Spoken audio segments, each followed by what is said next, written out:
proprietary about the chemicals that they use? Well, we are still discussing that, but I think the short answer is we believe yes, that there is a model already out there. I think Colorado has a model that has been agreed to by the industry and the environmental community. That right now I believe is the strictest in the nation, and these keep evolving, but we are very mindful of the fact that there are proprietary chemicals, trade secrets that are protected by long-standing law, and it's our intent to honor those legal precedents. I have one last question about the boom. Shale development is expected to produce nearly 70,000 jobs or more in the next few years here. And in looking at what happened in Pennsylvania, in the areas that are expected to flourish from new development, are there plans underway to ensure in these communities and municipalities that will face increased pressure and demand that there are adequate social services, infrastructure, equipment, that the roadways are prepared as well? Is there anything that you're doing at this early stage? I'd like to get into that. Being a former county commissioner myself, going out to a lot of the stakeholder meetings early on and discussing with county engineers. County engineers have been on board early on, and working with the administration. We've started that about 6 months to a year ago, discuss what the infrastructure needed to be, have called a road use maintenance agreement, just on the infrastructure, well aware of what needs to be done, signed off by the commissioners and the trustees and the county engineer.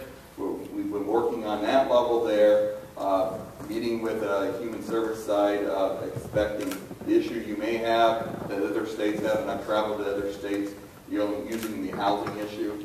I mean, you're always going to be dealing with, in another state, maybe like in North Dakota, there wasn't much housing available, but we do have a lot of available housing early on in eastern Ohio that we've lost a lot of people in the state of Ohio, and we'd like to fill those houses again. So I mean, that I don't see as a major concern early on in the process. There's something called home builders, people want to buy or build some things in Ohio, that will help spur the economy.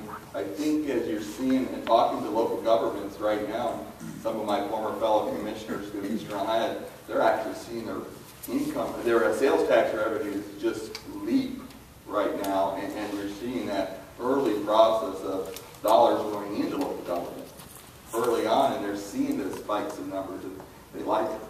And so, but I would like to get back to that one question about where we're at with the oil and gas, and what are we doing in environmental and everything else. You've got to remember, technology is changing every day.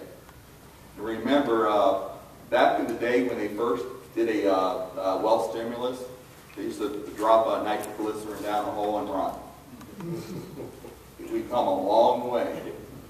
But we're always going to need to be upgrading our code with the next best technology. So we're always mindful of seeing what's out there and working with it. And something needs to be brought up, what we're working with, and what is a great process. It's called Jobs Ohio. Jobs Ohio and David Mustine and many members out there are already working in the front line networking. And our greatest challenge is getting this company married to this company. So I see some opportunities there, but in the infrastructure, Ohio was able to see what was coming on the infrastructure, on the issue of human services. I think we're ready on that process.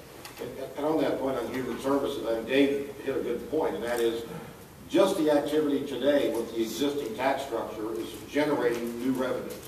We are a local control state, which means we expect the local communities to step up and use those resources to provide the services that they feel they need in their community.